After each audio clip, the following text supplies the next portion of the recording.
Good morning. So everybody probably like, Ange, what's going on? We see your hair, you switched up. Don't worry about the hair. I told y'all I locked up. So I'm gonna be looking a little rough for a minute, but I promise you one thing, it's gonna grow all the way out. So first of all, thank you all for joining me this morning. I hope you guys kind of like the new setup where we're down here in the studio, the Ash Show. Now listen, we got a lot of stuff to cover and we got a lot of stuff to talk about. The first thing we need to talk about, because I want to just tell y'all the truth. I was absolutely disgusted by what I saw down in Brunswick, Georgia. Now, let me say this. I'm all for the movement, right? I'm all for the people. I support the people. When those people is wrong, guess what? We got to stand up and we got to stand together. So that's not what I'm talking about. I love the unity. I love how our people came together. And I love how they all stood for Ahmaud Arbery. Because at the end of the day, I was sitting there watching it and I saw the tape myself. And so when I saw what the defense attorney was saying about, why are all these black pastors in here?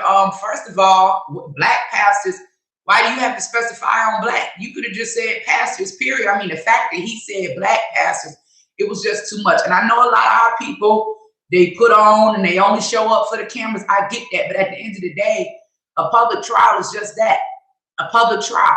You don't have the right to say who or who shouldn't be in the courtroom, especially if they cannot affect or impact your case. And as we can see thus far, right, the judge didn't pay no attention, which was a good thing. But this is what I want to get into. And listen, for one, oh, y'all love my little elephant mug. My daughter bought me this. Imani bought me this for Mother's Day. Yep, I love it. What we really got to talk about, we really got to talk about what I saw down there with Roland Martin and Jesse Jackson. Now, listen, y'all know I keep receipts. So before anybody come in here, come in my comments, come say anything, you already know I got the video. It's not the video that I put up. I have another video that I say that we're going to release on Wednesday's show. So you guys need to make sure that you're tuned into the Ash Show Wednesday at 8 o'clock. But check this out. So I'm walking. Now, you guys know me and Roland Martin ain't the best of friends. If you go back and do your research, you know that we've clashed, we've had words. One thing that I always said about Roland Martin before I roast him, because I'm definitely getting ready to roast him, is what I appreciated about him. I appreciated the fact that he was willing to bring me on his platform. Now, although he didn't give me a chance to talk, although he talked all over me, although he tried to push all of the Democrat pushing points, didn't want to talk about resolution or anything like that, right?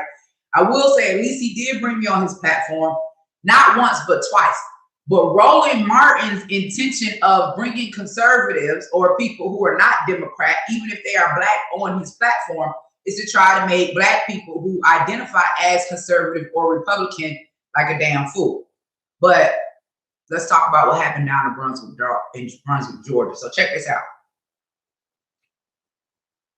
I'm down there, Kwame down there.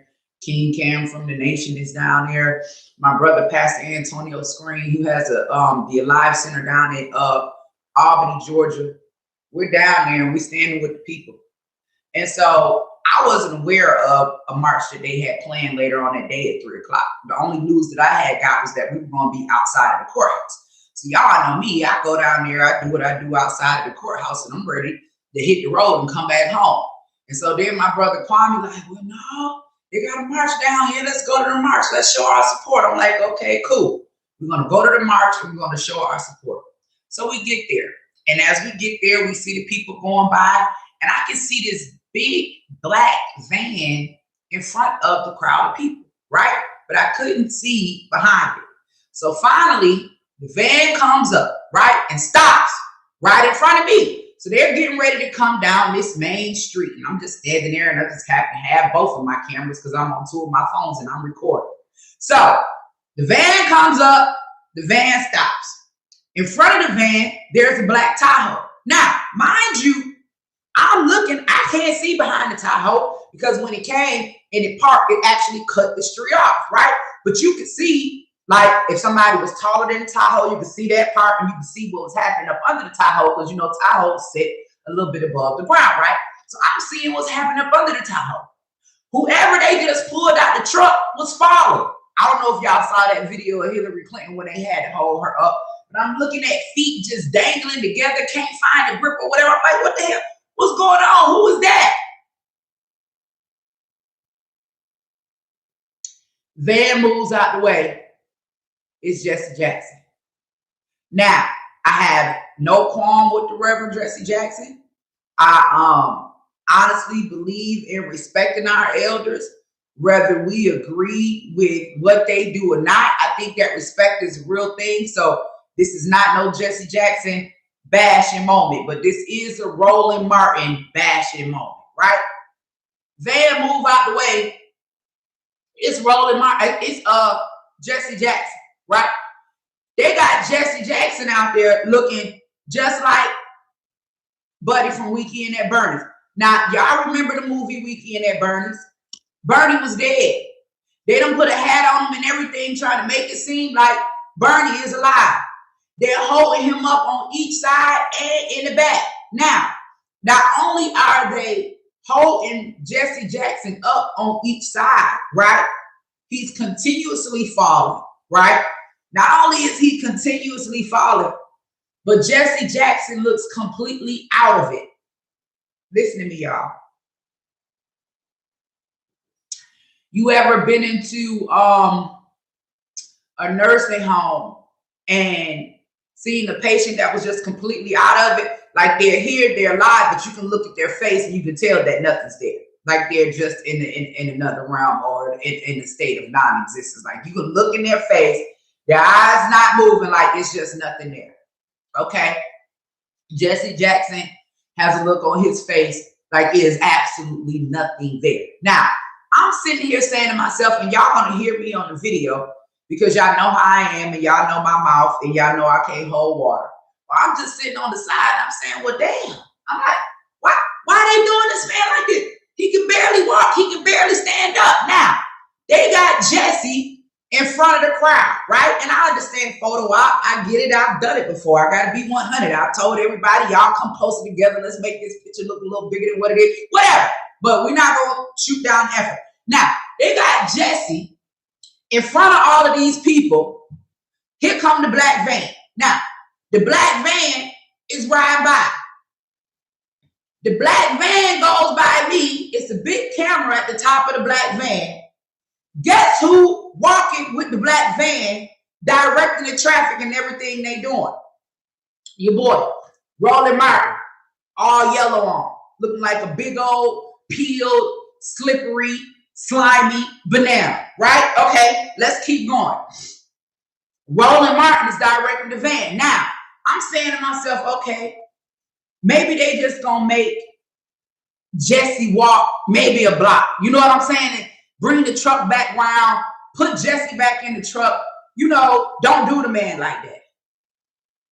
Listen, the man got the camera dead on the people, dead in Jesse's face.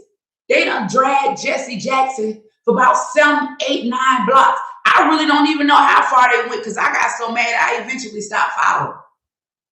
Now listen, this is what I'm saying. At where are we at in this black family, in this black love, in this black respect, right? If we don't have enough respect for our elders, right? I mean, why they couldn't get the man a chair? Why they couldn't get him some type of assistance? Like you need a photo op moment so bad that you're willing to drag this man who is our elder 9, 10, 11, 12, 13 blocks so you can have a moment. And when y'all see this video, you're going to understand exactly what I'm talking about. Like the man literally could not even stand up.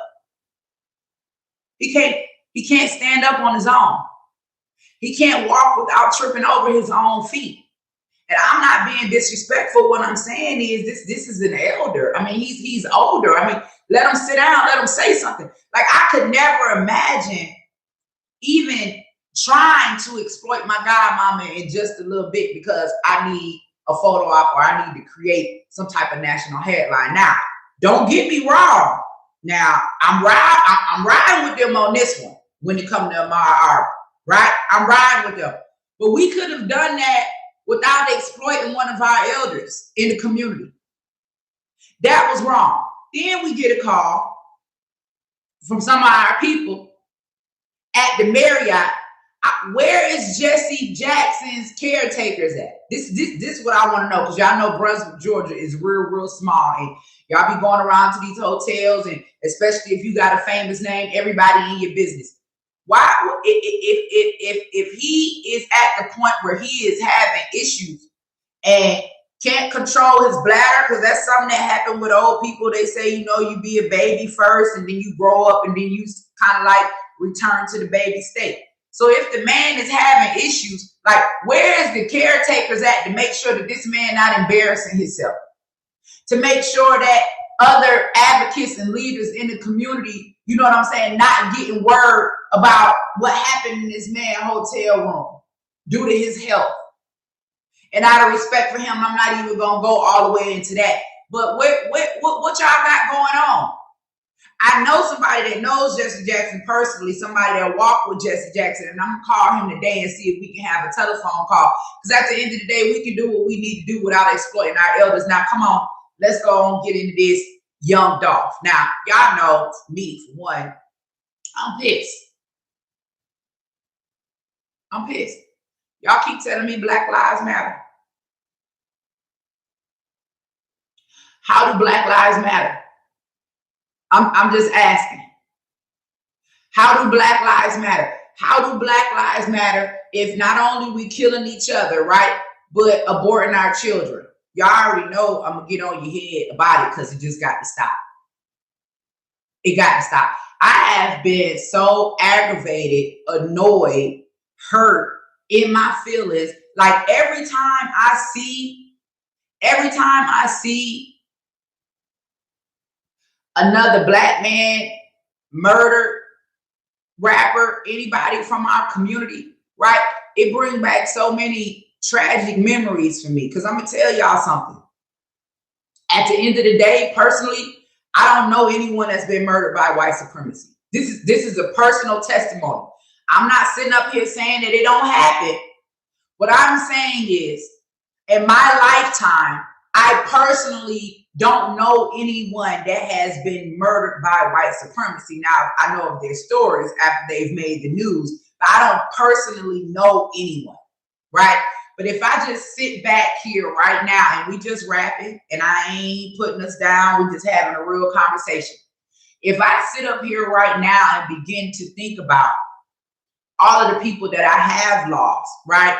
Whether it's been to murder, whether it's been to, murder. Let's just say murder, right? If I start thinking about all of the people that I have lost to murder, every person that I've lost, and I can start naming, y'all let me know when y'all want me to go, because I already lost 2 this year within 6 months of each other, okay? My son's father and my cousin, right? Now, if I just talk about those two, right? But I could keep going. I could talk about my best friend. I could talk about my niece. I could talk about my partner. I could talk about my other cousin that was murdered. I could talk about my other cousin that was murdered and my other cousin that was murdered. Like, I could keep going. I could talk about my homeboys in the hood who I grew up with that was murdered. I mean, I could keep going, okay? I got some homegirls, too, that's been murdered. I could talk about them, too. But when I get to talking about all of the people that I've lost to murder, right? All of them was murdered by somebody Black.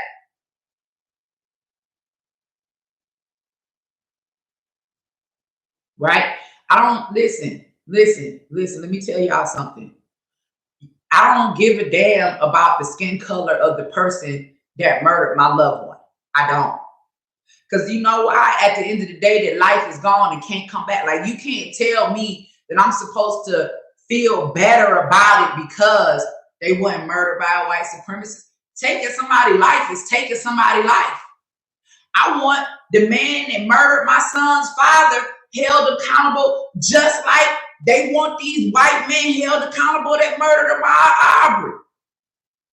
I want the nigga that shot and murdered my cousin on the train in LA when she was on her way to work last month, 28 years old, made national headline. I want that nigga, right? This is why I had to step back from criminal justice reform, because y'all hurt my heart. Not y'all, but just the way that our society is like, it really just hurt me. Like I'm sitting up here, I went in to this administration that everybody was saying was so racist and hated everybody, and I got beat up about it. They completely tried to destroy my reputation, take down all my platforms, look at all the negative articles about me. But I went in, right, 10 toes down and did what I had to do because I said, I'm not going to make an emotional decision. I'm going to go in here and see if we could really make something happen. Like my whole thing was because I grew up in the hood, right? I didn't like, listen, man, I don't know who y'all be thinking y'all be talking to. This ain't no Candace Owens over here, bro. I'm straight up out of zone 3, Summer Hill, People's Town, whatever you want to call it. I've been to damn near every prison in Georgia and the feds. And listen, and I'm not bragging. I'm just telling you about growth and where I've been and where I've come from. I said, I'm going to go in because the Black community does need help, right? We do need our families reunited, right? Because y'all remember, what was they talking about? Separating families at the border. Well, anybody that's watching me right now, you know, you don't got locked up, you don't got separated from your family. Your family don't go to jail with you. Like, it is crazy and insane for us to even listen to the BS that they push.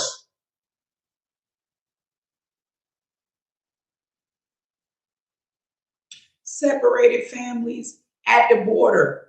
You ain't seen your daddy since before you was born. You ain't even seen him then. Families separated at the border. You can't even see your folk right now. They won't even allow visitation in the prison. Huh? Your uncle, your auntie, your granddaddy, your son, your nephew, your cousin been in the Fed. They done shipped him, turned 2,000 miles away. You can't even see your folk. Talking about family separation at the border. Family separation at the border. We got a whole generation of fatherless children. You want to talk to me about family separation at the border after I raised mine without a daddy because they were in prison? And you didn't hear me say that because I don't bite my tongue and I stand in truth and I stand on mine. And that's why I'm so serious about the work that I do. I go in, say, you know what? We need Black men out of prison. Because I'm sitting back and I'm watching what's happening.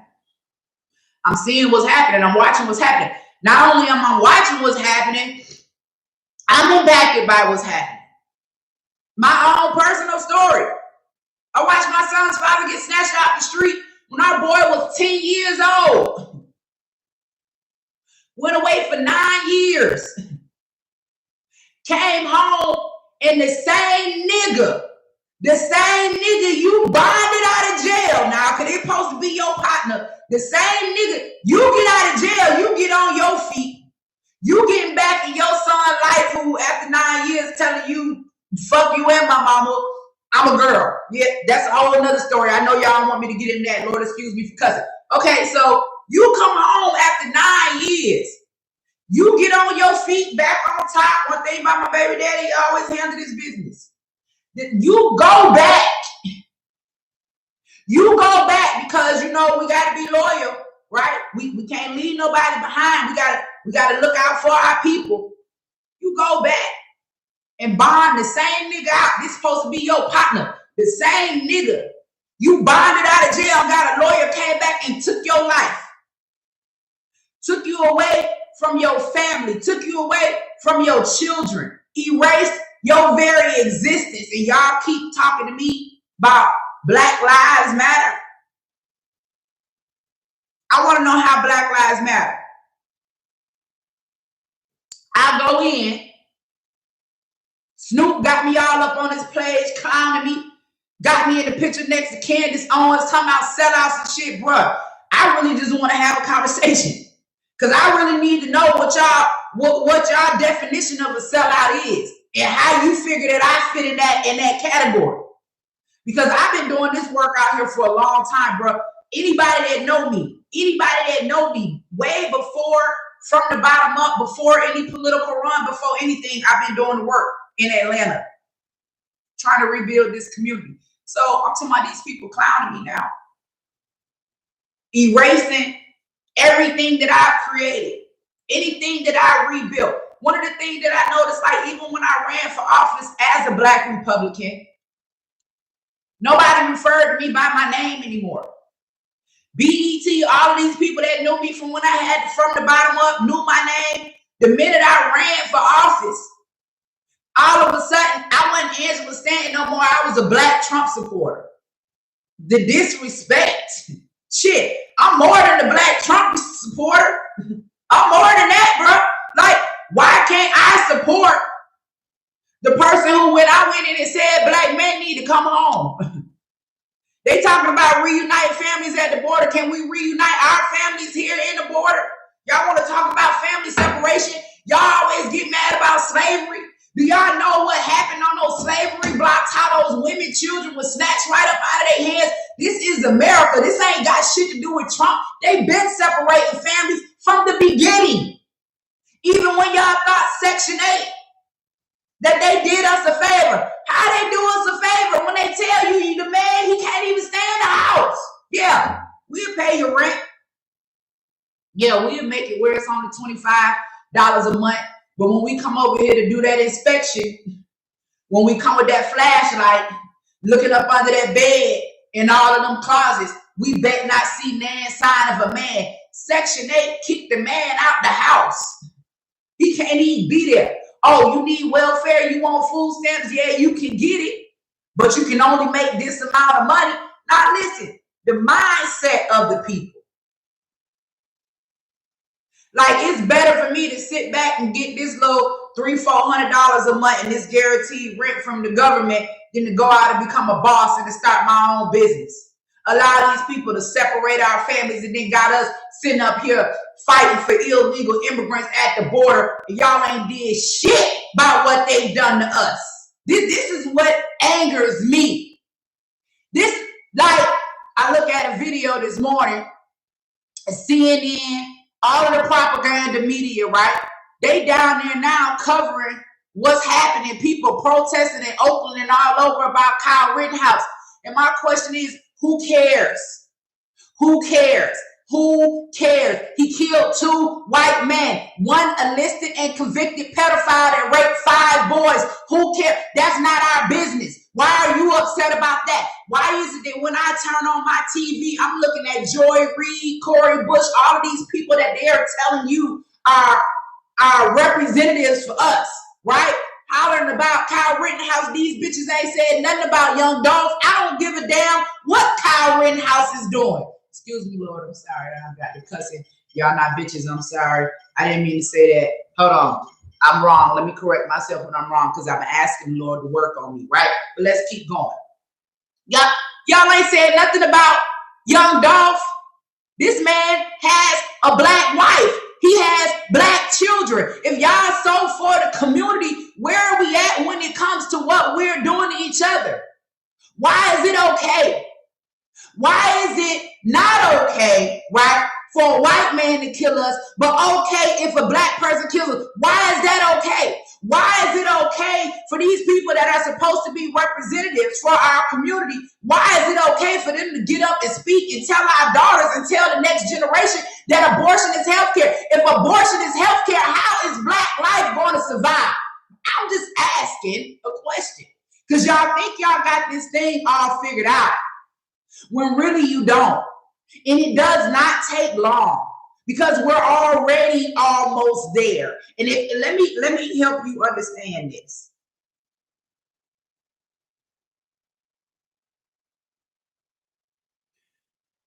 We're not reproducing at the rate we need to be reproducing at in order to maintain Black life.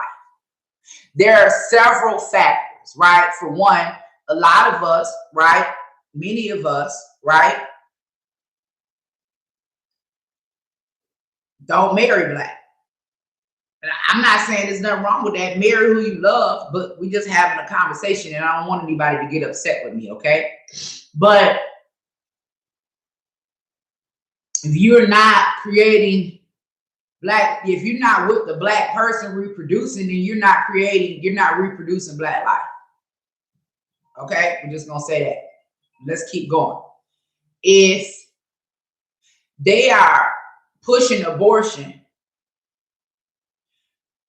making sure that our government funds abortion, okay, taking our money to pay for the execution of our own people, right? All of the majority of their abortion clinics in minority areas, right? Every black leader, right? Standing, marching, fight. First of all, I'm so disgusted. Because when in history have black women ever marched for the right to kill their own children? I don't know what type of white liberal shit y'all got going on, but when in history ever, whenever in history, when it comes to the fight for civil rights, first of all, you can't even fight for nothing if you ain't alive. First of all, if you're not alive, you're non-existent. Don't sit up here and tell me that our civil rights is exterminating the next generation. Like, I don't want nothing to do with that. And even though I understand, right? There are situations, I get that, but that's not what we're looking at right now. We're not looking at that 1%. We're looking at people that just want to do it because they want to feel like they got a right to have a choice. They've given you a choice to kill your baby before it's born, and you proud to have it. This is how they messed us up in our minds, right? Because we've been following this propaganda. Everybody talking about, well, ain't nobody gonna let no white men tell us what to do with our bodies. What about the white men that told you that you had a choice? This is what I'm mad about, right? What about the white men that gave you the choice to allow them to execute your baby? Because you ain't killing the baby yourself. Do y'all want to go there? I'm just asking a question because I'm just saying. The baby daddy, let's just talk about it. The baby daddy who created the life, right? His baby, right? Mom, let's just say I get pregnant right now, right? Me and my husband get into it or something. I trip down the steps. The baby dies. He can go to jail for feticide. Or let's just say he don't want the baby, right? Let's say he don't want the baby, right? I don't want the baby. I can't kill the baby. If I kill the baby, I'm going to prison. If my husband kills the baby, he is going to prison, right? Let's just be honest. Even if I'm pregnant and we decide that we want to abort on our own, we don't want to go to an abortionist, right? We don't want to go pay an abortionist because the majority of them are white. Let's just say we don't want to go pay a white man to kill our baby. We want to kill our baby ourselves. So if we decide to kill the baby, we are going to prison for feticide, right? But I can walk in the clinic and get these folks some money. And if I ain't got no money, they got a little paper right there for you to fill out where the government gonna pay for it, and they can kill you, baby. That's an issue. If black life is being created and we're lynching black life in the womb, that also impacts our reproduction. So much to the point where 46% of black life has already been aborted. It's not that they haven't been created. I'm trying to help y'all get this correlation, right? Black lives matter. How do you get your black life? Like, somebody need to help me understand this. Black lives matter. How do you get your black life? Your black mama and your black daddy, right? That's another thing coming against our reproduction. Let me say that again. Your black mama and your black daddy. Because I don't care what you refer to, wherever. Your life, right, was created by whoever you choose to sleep with or whatever. Your life was created by, right, the black man and the black women. The black man and the black woman are the only two creators of black life. That's the only way you're going to get it, right? The black woman and the black woman can't do it, right? They can raise a life after it's been created, right? But they cannot, do not have the power to create the life, okay? The black man and the black man can't do it either, right? Let's just go on, get on into this, right? Yep, they can absolutely participate in raising that black life after it's been created, but they don't have the power. Okay? So that's another agenda when it comes to especially our children, right? That is going to come against, right, our reproduction. Now, our reproduction is responsible for our very existence. If, right, they are telling us, okay, your children, right, can change their sexual identity. Now, you all know that my baby girl is very, very intelligent, Imani. And I was sitting down having a conversation with Imani one day, right? And Imani said, Mama, she said, you got it all wrong. I said, what you mean I got it all wrong? Because y'all know me and my kids, we had a deep conversation. Don't come in here with this white liberal bullshit to me. You better add some explanation and all that behind it when you come to me. So she said, Mama, she said, a man can be a woman. He just can't be a female. I was like, what? I was like, girl, what are you talking about? What do you mean? Like, bro, if you calling me at 7:47 in the morning and I'm not answering my phone, do not call me back. That go for anybody. If you don't know me like that and you're not one of my children and you call my phone and I don't answer, wait till I call you back. Don't start blowing me up. If it's some type of emergency, send me a text. Because I'm sure you're watching right now and that's why you call it. I'm not about to stop my live to answer your call. Text me if it's an emergency. That'd be the enemy trying to throw me off track. But listen, let's get into this. So she says to me, she says, Mama, she says, a man can be a woman. He just can't be a female. So I'm like, okay. I said, Imani, explain that to me. How does that work? She said, well, a woman is a social construct, but a female is biological. She said, that's why everything has male or female.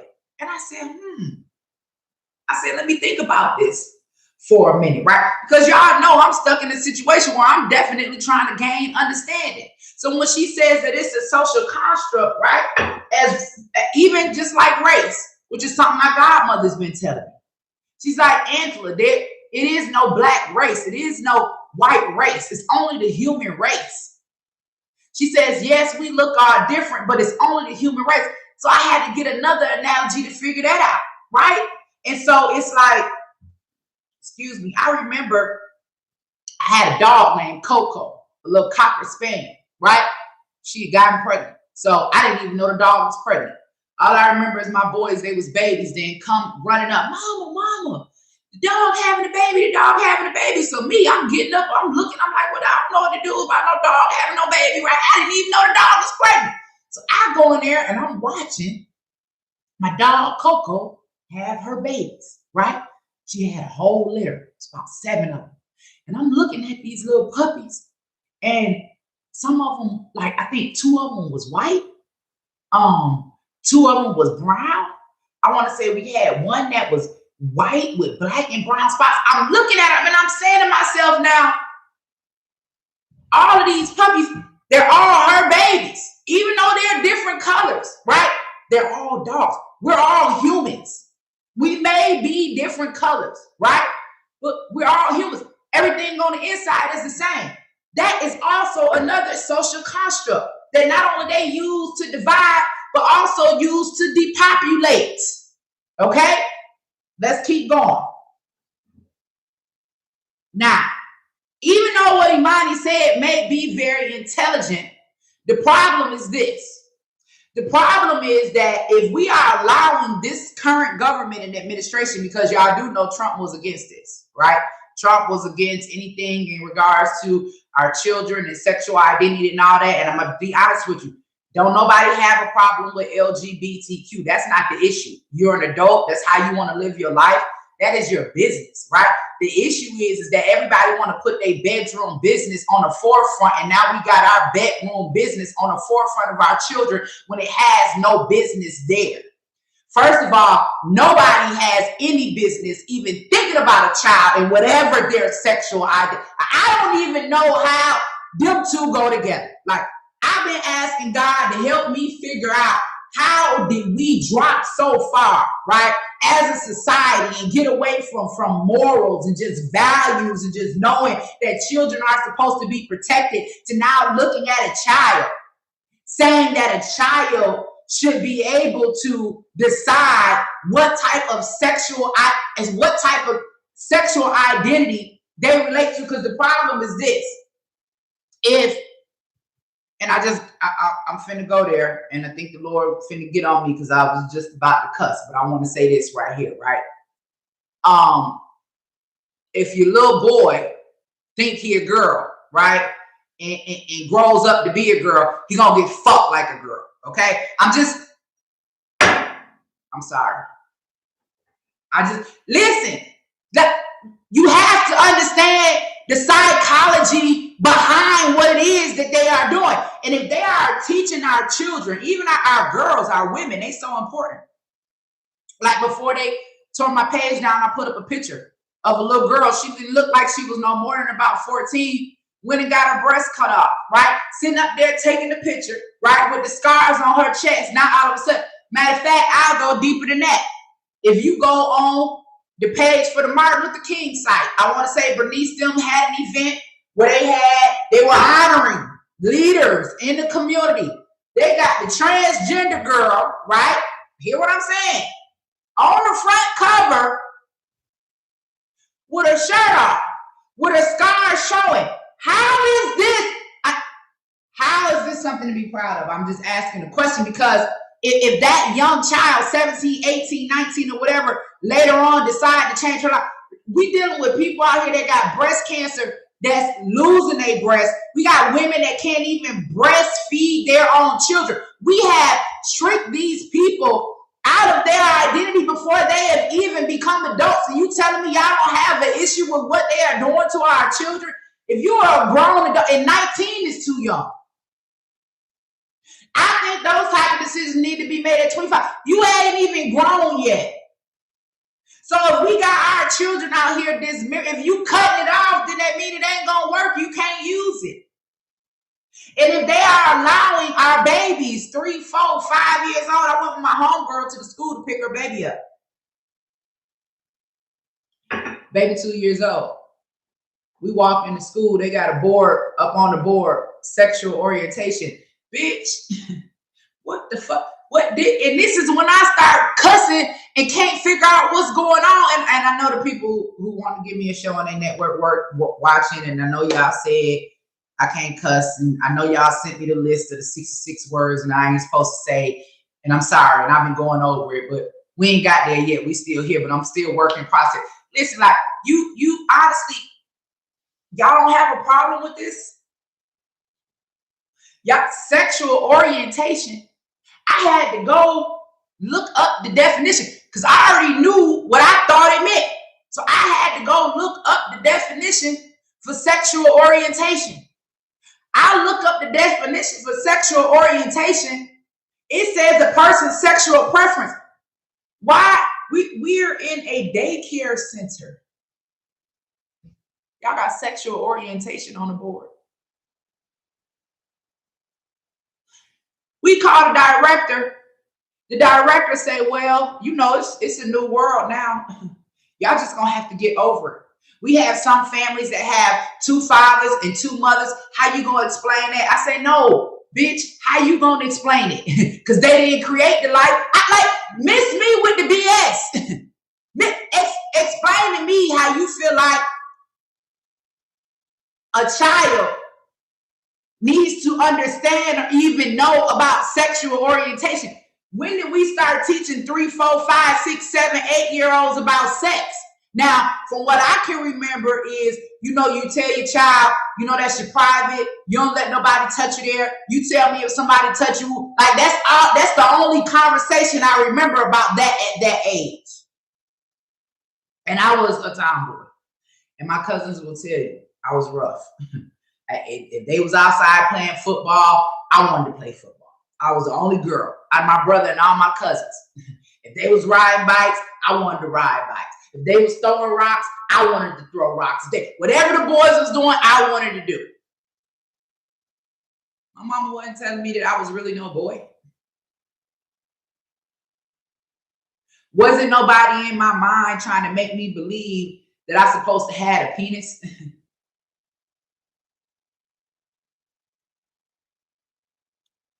It just was what it was. If you identified more, if you got more to whatever, but wasn't nobody going and paying no doctor to castrate up this member. No, that's going to impact our reproduction.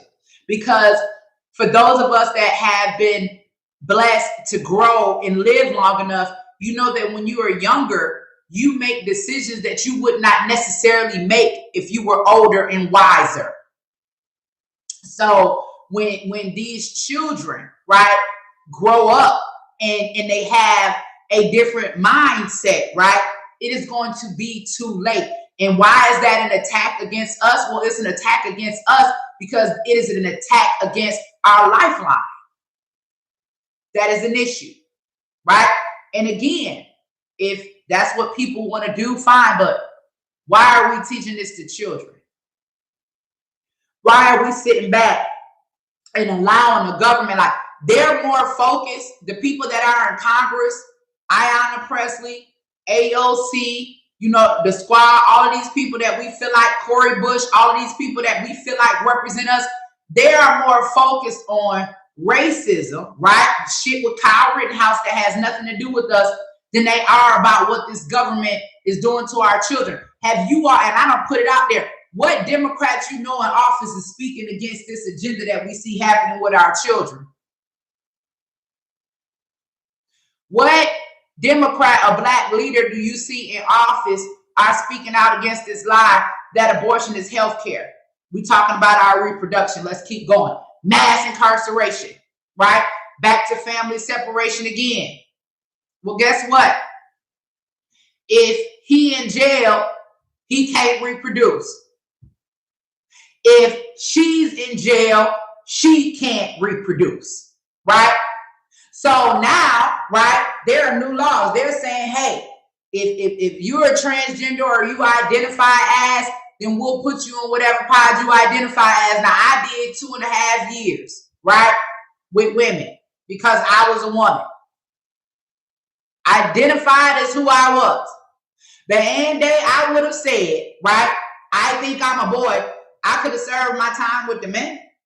So for all of these people that's been in prison all these years, not being able to be around the opposite sex because they are attracted to the opposite sex because they like the opposite sex or whatever, they've kept us separated. We'll still keep you separated from the opposite sex. But if you identify as the same sex, then you won't be separated.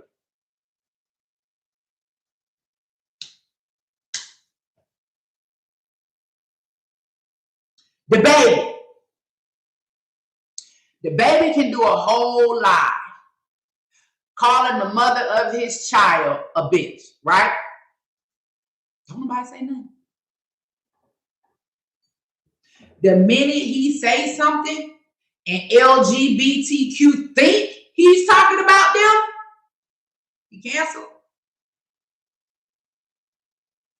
Huh? You can't say sissy, punk, or faggot, but you can say nigger. You can't say tranny, but you can say kill that fuck nigger.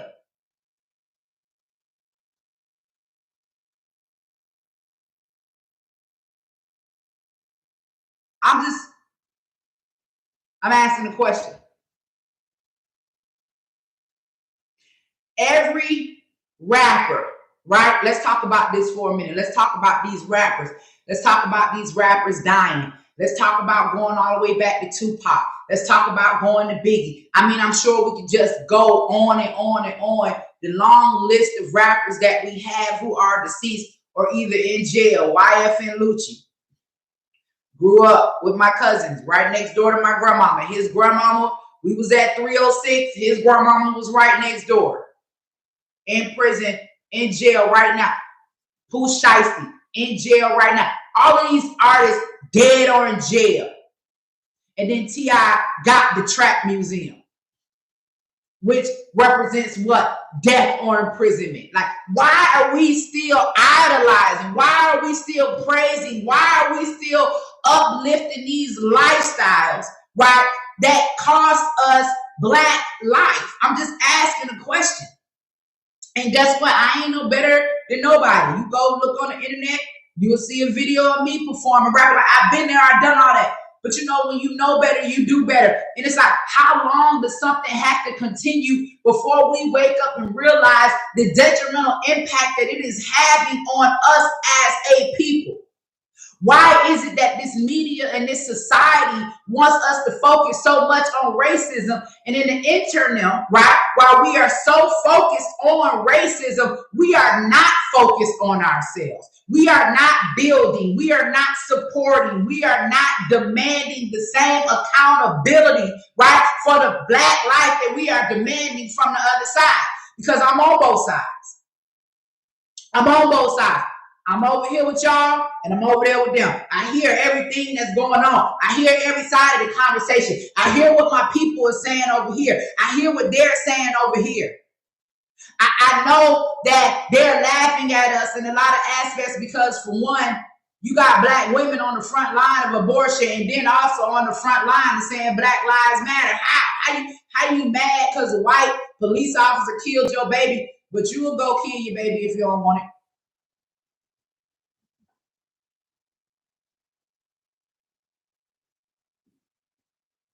Huh? How you mad, Black man, out there standing with Black Lives Matter, want to burn shit down and destroy buildings or whatever, right? Demand justice and all that. How you mad that another man, right, Black son got murdered, but you gonna pay the abortionist to kill your babies?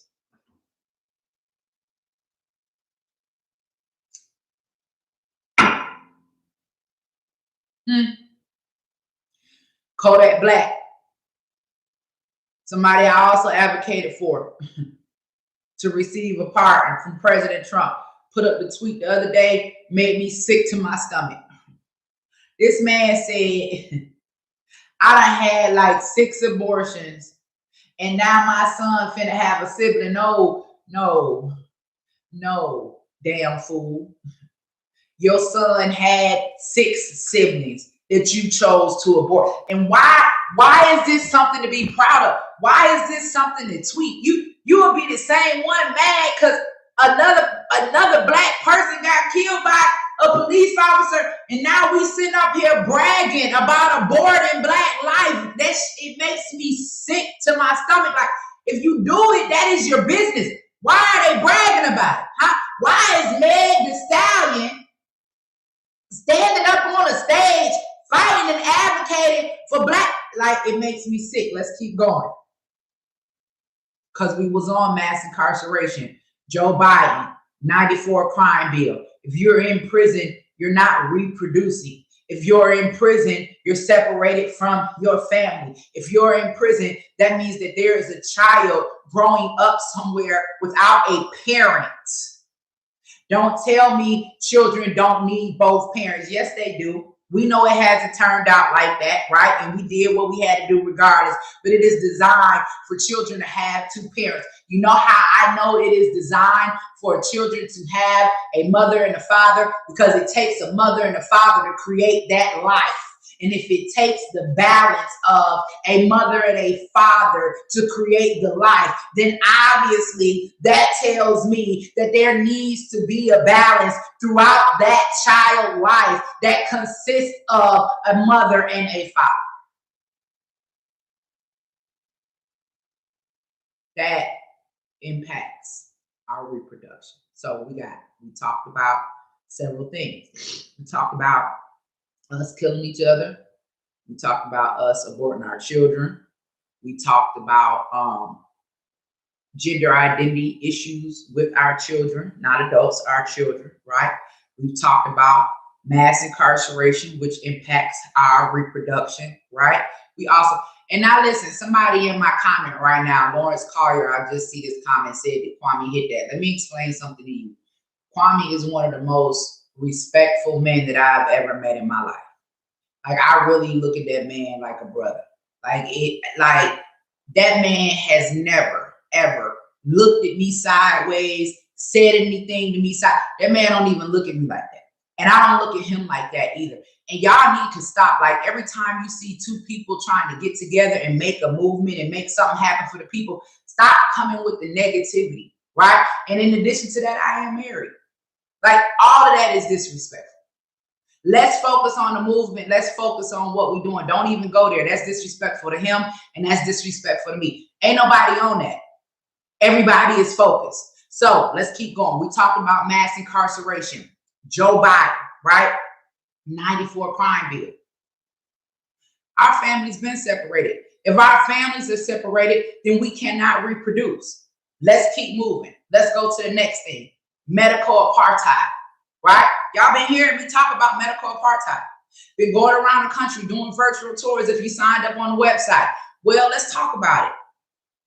Diabetes, heart disease, cancer, right? AIDS, right? COVID. Every time they come out with a new disease, somehow it's disproportionately impacting Black people. How is it, right, that if we are all human, and I don't care what you say, right? Because it ain't just no one particular neighborhood that's all Black. Sometimes it be some trailer trash up in there somewhere. Like, don't tell me it's our society or the areas that we live in, and that could have an impact. But what I'm saying is this. How is it that we got all of these diseases somehow that just disproportionately impact people? You got Black people dying at a higher rate than any other ethnicity. And I'm not even just talking about crime. I'm talking about health issues. Health issues, right? Even when it comes to this new agenda that they got now, where they talking about mothers dying while going in the hospital and giving birth. Somehow now that's impacted Black people. Why? We don't have insurance. We don't have the proper medical care. How long we gonna sit back and cry about it, right? We create our own insurance. It's enough Black people that got money now where we can rebuild Black Wall Street, right? If niggas would stop scamming. That's another problem. That's another problem. What you don't support a Black business. Come on, man. Some of y'all out here making it bad for everybody.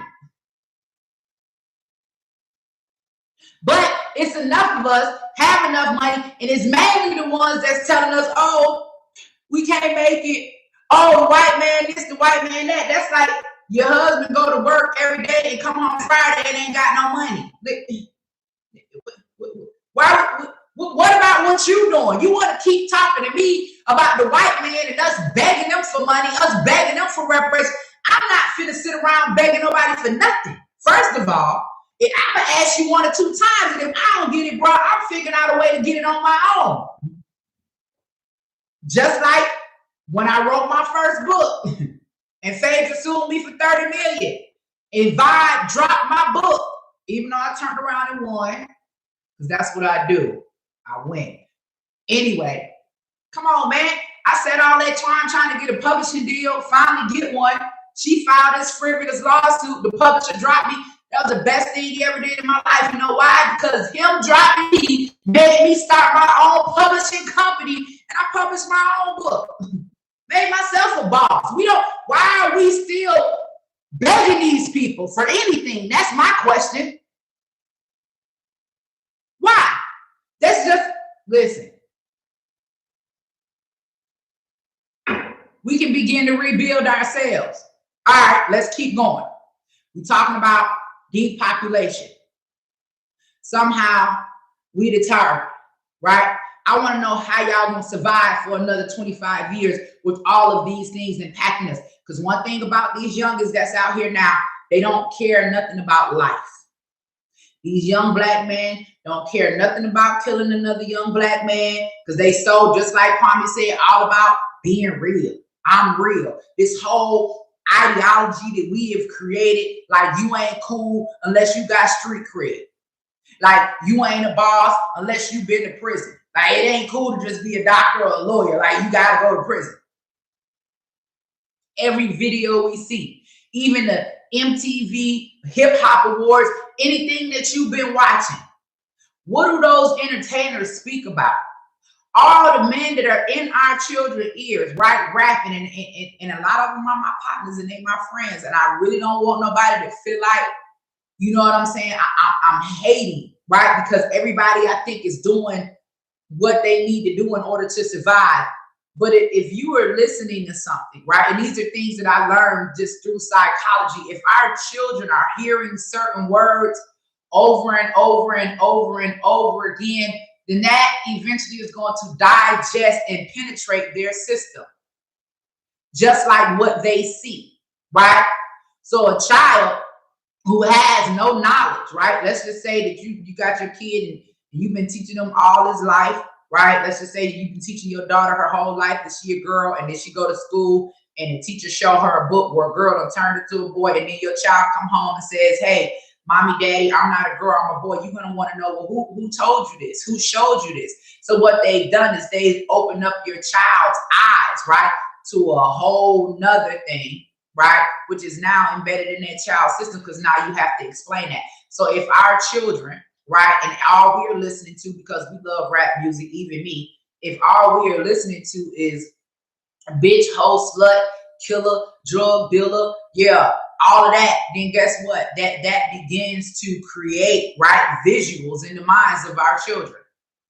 If the people that we are idolizing, if the people that we are putting on platforms, the people that we are worshiping, the people that we are supporting, right, are pushing messages that are detrimental to the Black life and to the Black community, and we are idolizing that, supporting that, and worshiping that, our children are also watching that.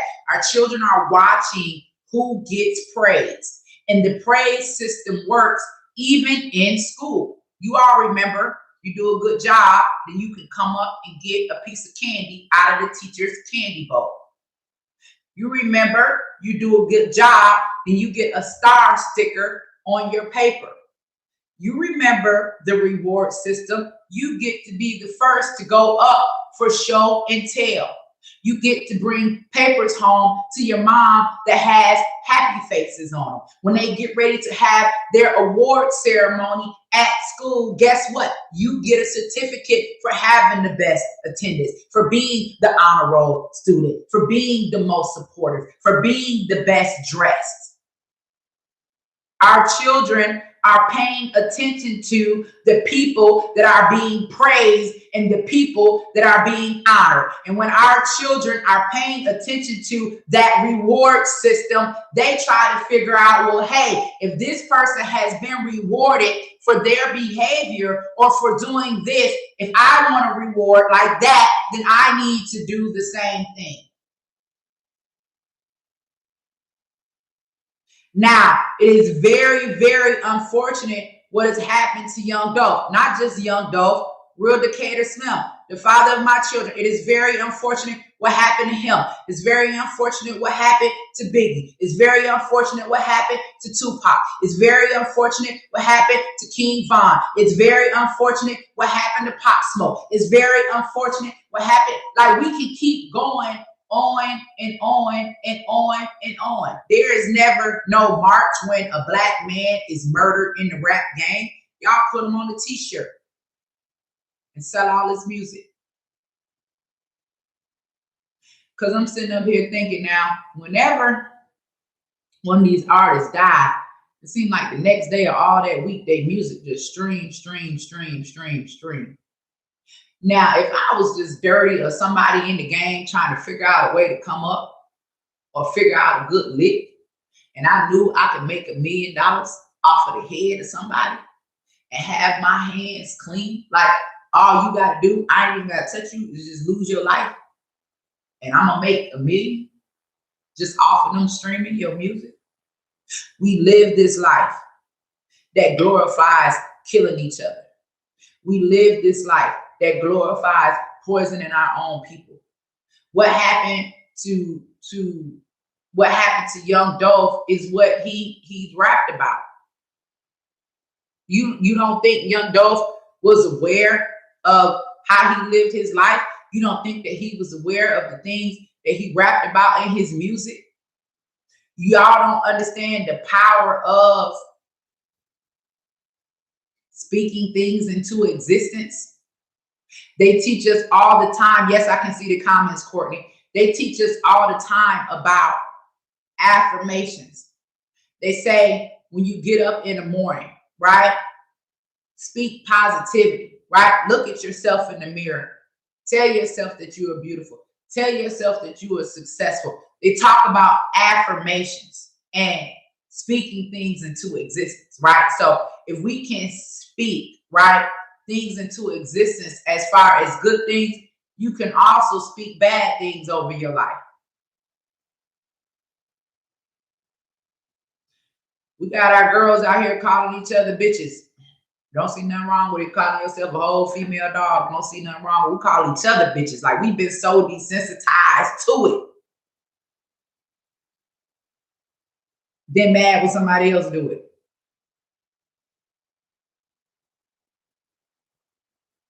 Speaking things into existence. Every male rapper that's being edified speaks about the deterioration of Black life. Every Black woman that's being edified, that's being lifted up, that received award is rapping about being a hoe. Now, you know, I don't sleep with no covers on, right? So you can't pull the cover up off me because I'm always honest in mine. I've been there and did a whole lot. My children know I ain't worried about nobody embarrassing. But why would you teach that to somebody else? Even if you did find yourself in a situation where you had to do some things, right? That weren't, that put you in a situation where you weren't valuing yourself, right? Why would you teach that to someone else? Why is it that every Black female rapper that we see right now that's being lifted, edified, and rewarded is talking about promiscuous sex and being a hoe? So when we are pushing promiscuous sex and being a hoe, because there is no value on sex anymore, right? And that's why we have so many unwanted pregnancies. So if these people out here and everybody just having sex and ain't nobody figuring out who this person is, and people getting pregnant and you don't even know if you want to be with this person, then guess what? You're going straight to the abortion clinic. Right? I don't understand. It's like a trap for a rat. They put you in this maze and they just drop these little pieces of cheese. So you got all of these women right now, right? Rapping about sucking, fucking, all of that, about how they can do it good, whatever. Girls listening to it, right? Because it's the new, right? Whatever everybody doing. Then in the same breath, these same people that's talking about promiscuous sex also advocating for abortion. Well, promiscuous sex is going to lead to an unwanted pregnancy. Unwanted pregnancy is going to lead to abortion. Abortion is going to lead to dead babies. Dead babies lead to organ harvesting. Like, I'm tired of keep talking to y'all about this. Like, we're not sacrificing our children to be science experiments for these devils. That's what we finna get ready to stop doing. And if you hadn't gone on my page and watched that video with Representative Marjorie Taylor Greene, and she talking about how every Democrat on the floor voted for abortion to be legal up until the moment of birth, what you gonna do with a whole, man, listen, man, you know, when you go get your driver's license, they ask you whether or not you want to be an organ donor. When you go get your driver's license, they ask you if you want to be an organ donor. They're letting you know when your ass is dead, this is what we're going to do with your body. Do you want to donate your organs for medical, experiment or whatever? Do you want to donate it to somebody else? Or do you want to give it to a medical school so people can advance their medical practices? On every person in America, they ask you if you want to be an organ donor.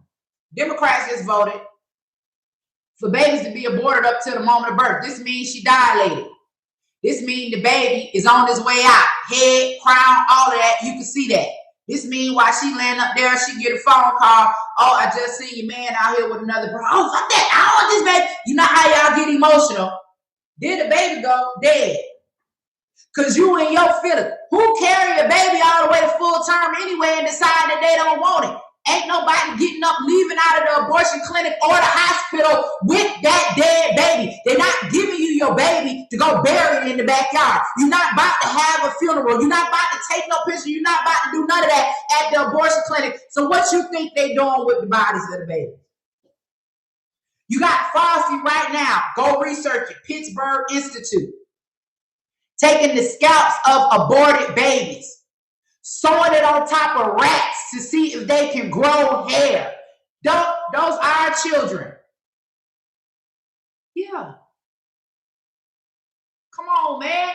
Come on, man. Stop. Like, y'all gotta listen. We got a common sense. Every life was created the same way. All that, it ain't a baby, it ain't an embryo. Guess what, damn fool? You was an embryo. Everybody got here the same way. Your mama got pregnant. Whatever that process is that takes place from the baby growing in the belly to it coming out, you're here because your mama got pregnant. Life happens the same for everyone. It is a life. Dead things do not grow. If it was not alive, you would not need an abortion to kill it. Stop murdering our children. Stop allowing them to use Black life as an experiment.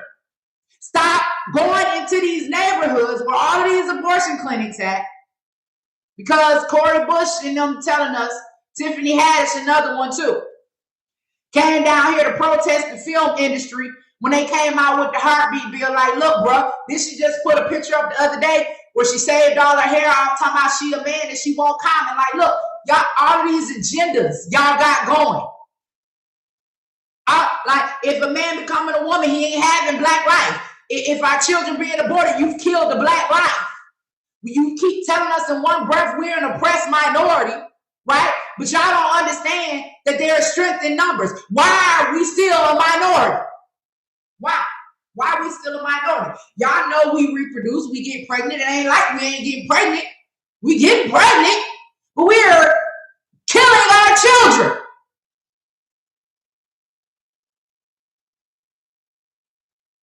White man. Now, they want to let 11 million illegal immigrants cross the border. We did, Joe. We did it, Joe. The minute the Haitians come, we see horses and rams, right? Turn them around. You got to go back. You can't come. We got Joe Biden on video, and I'm like, who are these Black leaders? Y'all done had a meeting with Joe Biden on a Zoom call. This man sitting up here telling you, you better learn to get along with Latinos because they already outnumber you. And America is doomed, not just because of Black Americans. And then one of them checked that man like, you don't represent me. Because I would have needed an explanation. Like, Joe, okay, all right, we hear you. America is doomed, right, because of Black Americans. We know this why y'all want us to abort our children, right?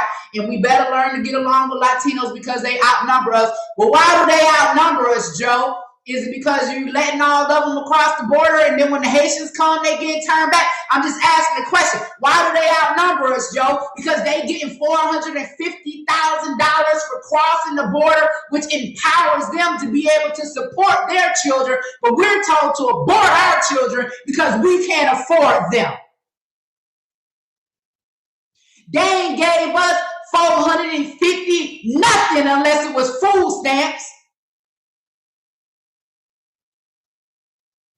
And then gonna give you food stamps and then put low quality grocery stores in your neighborhood that you don't even own. I'm tired. Like, I'm tired, bro. I'm so sick and tired. Kamala Harris. Let's move on because we've been on for an hour. Kamala Harris, y'all, now acting as sitting president, right? Power has been transferred over to Kamala Harris. Kamala Harris played, y'all. Oh, this is my sister, AKA Alpha. Oh, we stepping like you. I told y'all that. First of all, where are her Black children? I've been telling y'all about these people. Y'all telling me represent me, but you ain't no Black mother. And if you are identifying as a Black mother, chances are you standing up for abortion. Telling me it's your right as a mama. Like, where is our representation at? Kamala Harris came down here, stepped with black people, all of the colleges, oh, they stepping from side to side, eating chicken with hot sauce on it. They showing her on the street eating the pork chop. You doing all this, but behind you, this is my mama, y'all. Nosy. 1 second. Mom, I'm sitting up here roasting Kamala Harris. Can I call you back? I'm on my live. I'll call you back as soon as I'm done. Bye. Listen, came down here with the Alpha Chi Alpha, all of this, yada, yada, yada, whatever, right? Y'all ain't heard from Kamala Harris since y'all seen that video talking about we did it, Joe. Well, what did y'all do? What did y'all do? Listen, all of a sudden, and we in Atlanta, y'all, we ain't never seen nobody go and just shoot up no whole bunch of Asians. I've never seen it happen. I've been in Atlanta just about my whole life. Somehow, and I'm not a conspiracy theorist. I'm just asking. I don't know how this happened. But somehow a man decided that he want to go crazy. Y'all done went on this whole Black Lives Matter movement. We going across the United States. We finna burn down every black community. Black Lives Matter. Black Lives Matter until that white man came down here in Atlanta and went on that spree and killed all of them Asian people, right? Listen, this is what y'all missed. Kamala Harris them came down the next week. Y'all didn't know that, did you? Did you know that Kamala Harris came down to meet with the Asian community right here in Atlanta, Georgia, the following week? Now, y'all, we done went through hell. We don't watch Trayvon Martin. We don't watch Tamir Rice. We don't watch Freddie Graves. We don't watch Michael Brown. We don't went through, what's her name? What's my girl name? Breonna Taylor. I'm talking about we still going. Sandra Bland. I'm talking about, come on, they done took us through straight hell now.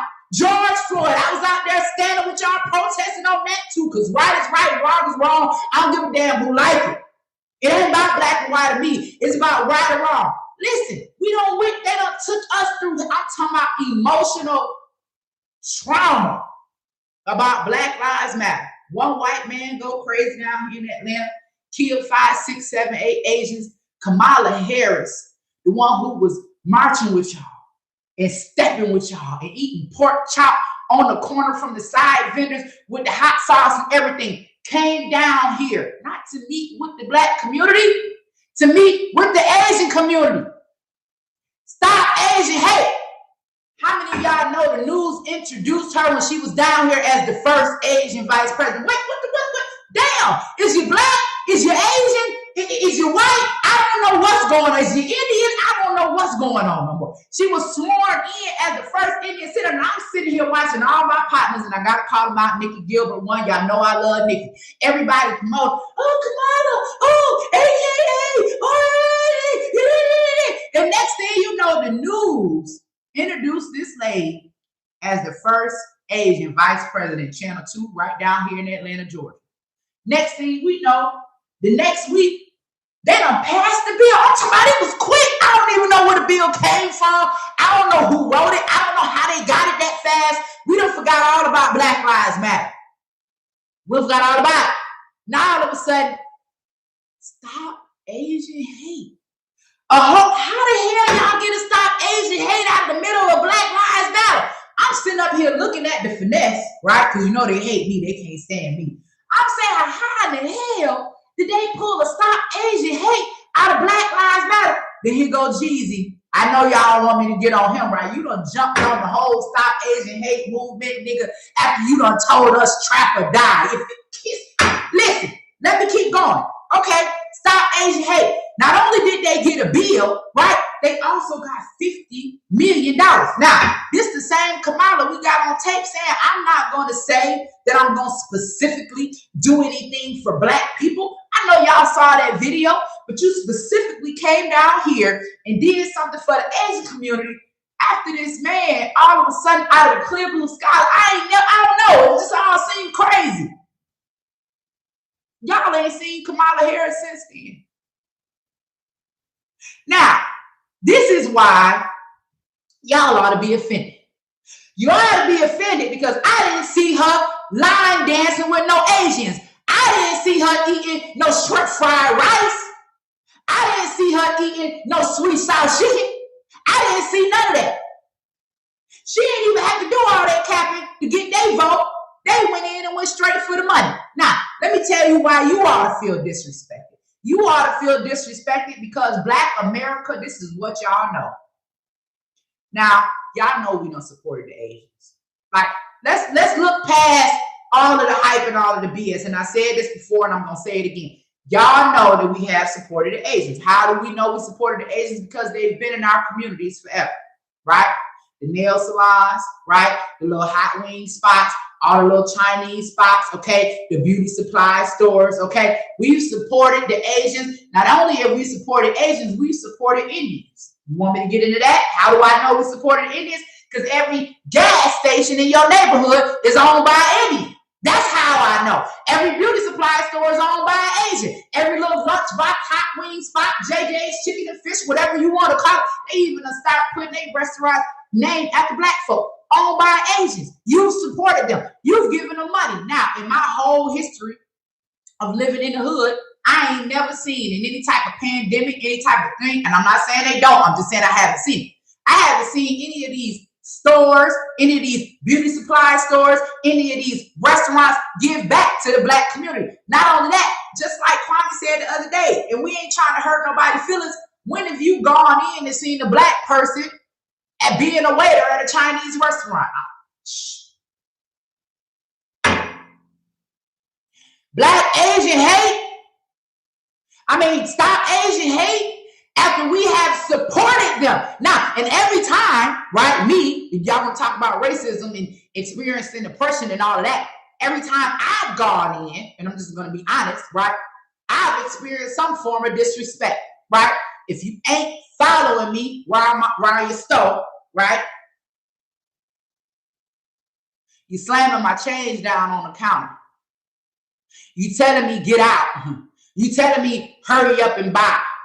You being disrespectful. You snatching stuff out of my hand. When I come into your restaurant, and let's go on and put this on the table, JJ's chicken and fish, because we got them all over Atlanta, right? Because all they got to do is give y'all niggas some fried chicken with some seasoning on it. And you don't care about how they treat you, right? You gonna make them rich. You gonna blow them up. But you go in there, right? You can't even use the seasoning salt without it being on the chain.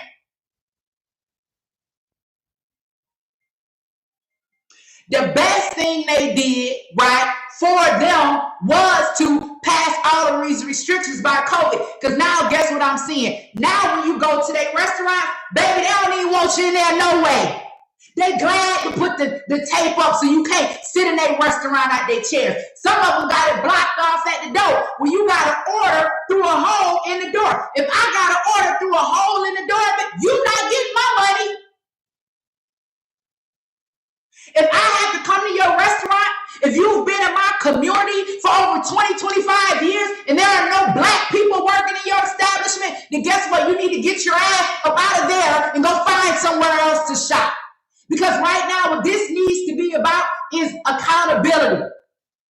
Now, I don't know who out here living in La La Land thinking that because Kamala Harris, right, is now acting in power as if something is going to happen for us. Because what you all have to pay attention to when it comes to people of power is you have to look at their track record. We have to stop being finessed by these people. You're not going to tell me, and I swear to God, I'm not trying to be disrespectful this morning. And if this comes off harsh, I'm going to apologize, because one of the things that I do believe in, whether I agree with, some of our elders of civil rights, whether I agree or not, I do believe in respect, right? But you're not going to tell me that these people like John Lewis, Reverend Jesse Jackson, Reverend Al Sharpton, right? All of these people that's been in this movement and been fighting for us for all of these years, you going to tell me that after all these years, we right back at segregation? After all these years, all the hell we got is welfare, the right to sexually transition our children, and government-funded abortion, like this all we got?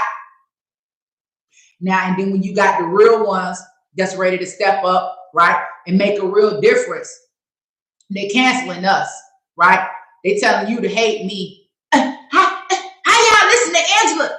She don't even accept her own daughter. No. I accept my son. I don't know what the hell y'all talking. How are you gonna hate me for that? That's my child. That is my child. Don't nobody love him more than me. I don't care how you feel about it. I don't care how you feel like you're justified.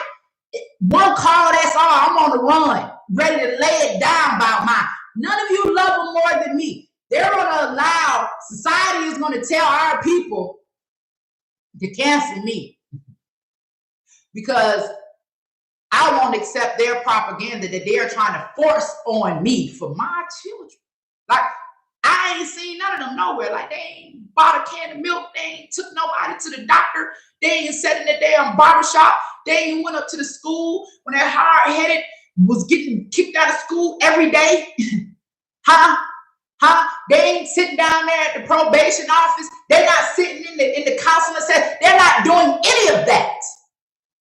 But you have the right to tell me about mine. That's mine, bro. Mine. It's mine. And we can love each other, right? We can love each other. We don't always have to agree, but it does not have to be hate. And for this society to even make people believe that you should hate a mother. Like, none of them carried my child. They wasn't there in the delivery room.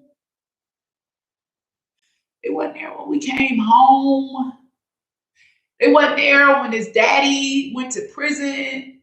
They wasn't like me and my children. We grew up together. We struggled to make it together. Like, you cannot break this bond. We may not always agree, but you cannot break this bond. So if you all have gotten anything from me, and I hope to God that I have been able to open some of y'all eyes, right? Not only to the propaganda, but to what's really happening, what's really going on in our society. How are we going to make a difference? All I can do is try. And in the process of trying to make a difference, that's why we created New Black City. We know Black people, we like entertainment. We like music, right? But when we going to start pushing a positive message? When we going to not be afraid no more? Because y'all already know every leader we ever had that could bring real revolution and real change, what did they do? They killed them. They killed them. See, nowadays, they're not killing you, but they're trying to find a way to silence you. They're going to censor your platform, right? They're going to snatch you down, right? They're not going to let nobody hear you. They're going to suppress your voice. They're going to slander you in the media. They're going to go get they sellouts and they coons, right, to speak bad against you. And the ones that they telling us to listen to is not the ones that we need to be listening to. I done told y'all before, regardless of where we are, this is how we know who's for us. It's just like a mama. Like Kwame say, mama's cooking. That love that comes from a mama or a grandma. Anybody that is telling you that we have to sacrifice our children in order to survive or in order to be successful is an enemy. Kamala Harris put out a tweet saying that it was wrong to restrict abortion past 5 months. That y'all know babies, there are babies that being born at 5 months and still living. Where is Kamala Harris's children at? She don't even have children. They allow women who are barren, who have cursed wombs, who can't even reproduce, to make decisions off of their own pain, off of their own infertility about the existence of Black life. You have no Black children. I ain't seen no Black family. I don't know what's going on. They say a daddy Jamaican, the daddy say he don't know. I don't know what's going on. These are the people we listening to. They went in and defunded the colleges. Trump went in and permanently funded the colleges. Black colleges, HBCU. She was down here tap dancing. What did her and Joe Biden do? went in and took money from the black colleges that Trump had allocated and put it towards their gender identity programs, sending millions of dollars over to Pakistan for gender identity. They still over there killing people for being gay. How you gonna send money over there to teach children to change their sexuality or their identity when you know that they are killing people for their choice to be a homosexual? How are you gonna do that? It makes no sense. How are you and Fauci now, right? Fauci, same one behind AIDS, came out with all of this medicine. I don't know what they got going on. They say AIDS was man-made just like COVID. I don't know. Somehow AIDS hit. It impacted the black community. Here you go, got Fauci again coming out with the medicine for AIDS. Like, what he got to do with all of this? I don't understand how y'all not paying attention. The same things they're doing then, that they were doing then, they're still continuing to do now. And got us voting for people. Kamala Harris, Joe Biden, the government, everybody knows that AIDS, right, HIV disproportionately impact black people. They know that the highest number of cases of AIDS and HIV are in black people for whatever reason. That's what it is. Do you know what they did with the Equality Act? Do you know that they decriminalized knowingly passing HIV? Why would they do that? Listen, use your brain.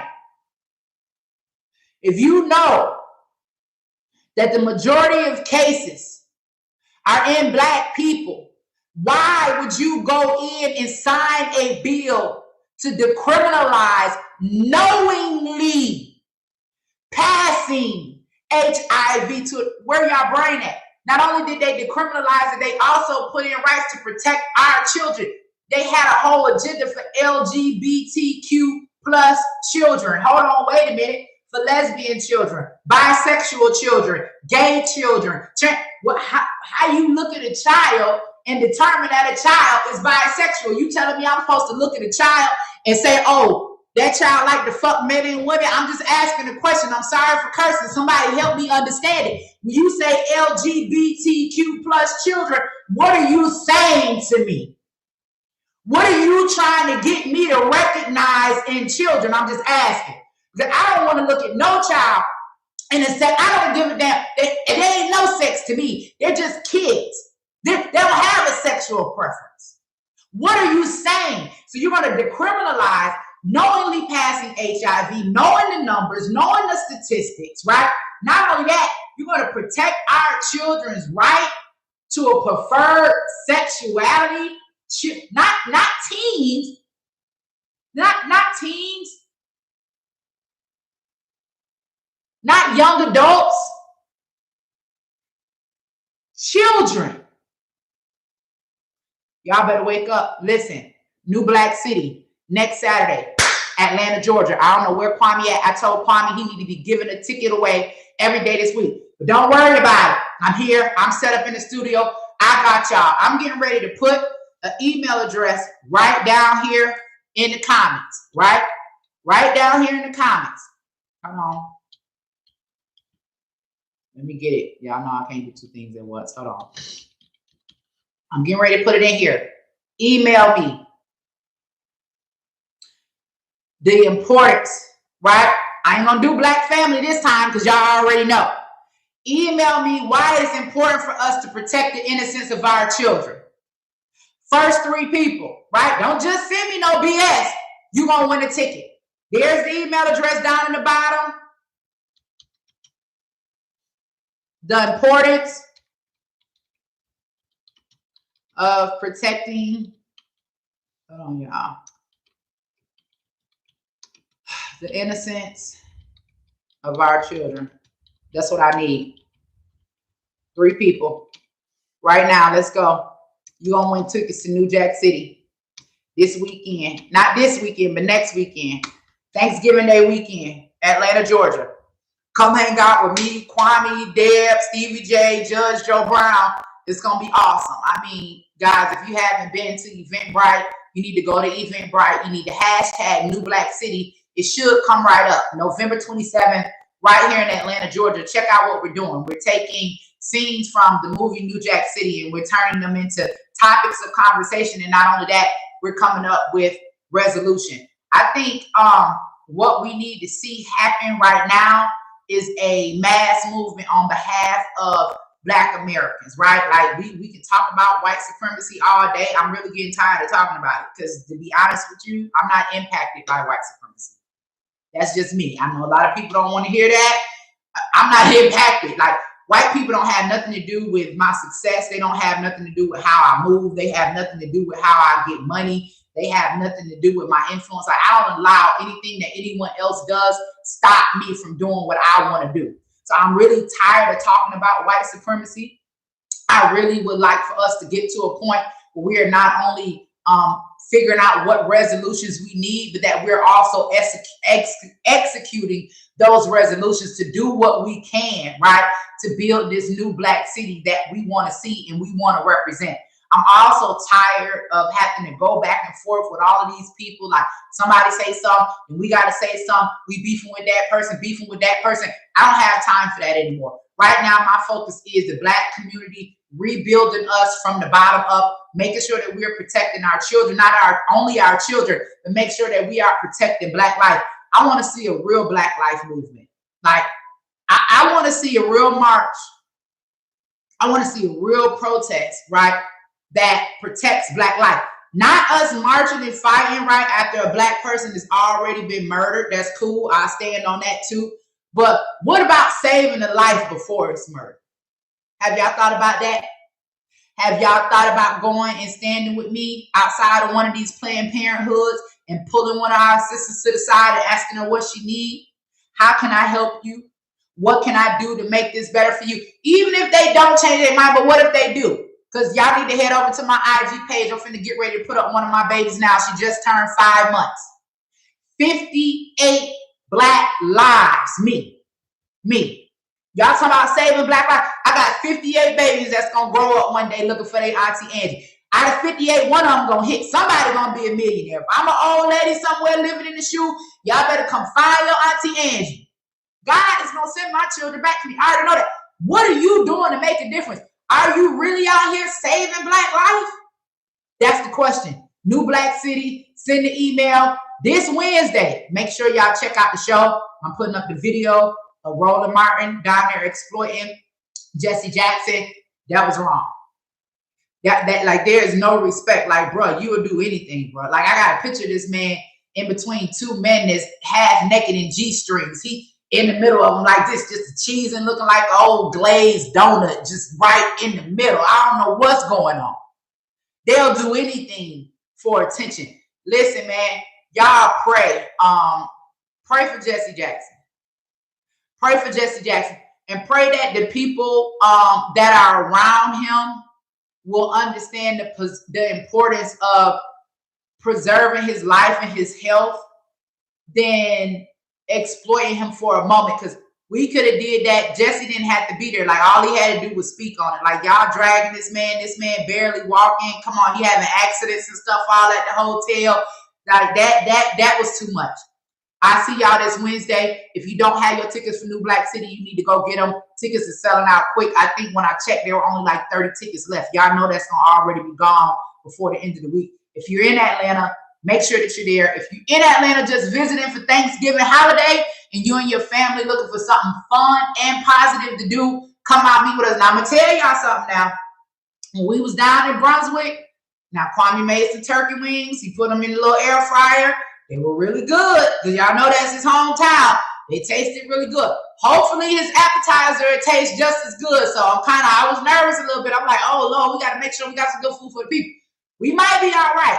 Make sure you all send that email, the akforg@gmail, the importance of protecting the innocence of our children. I'll see you guys this Wednesday night, which is the night before Thanksgiving. And I'm going to hook y'all up with one of my recipes for Thanksgiving. We'll see you guys at New Black City. Thank you, everybody, for tuning in this morning. None but love. Check me out Wednesday at 8 o'clock. Bye.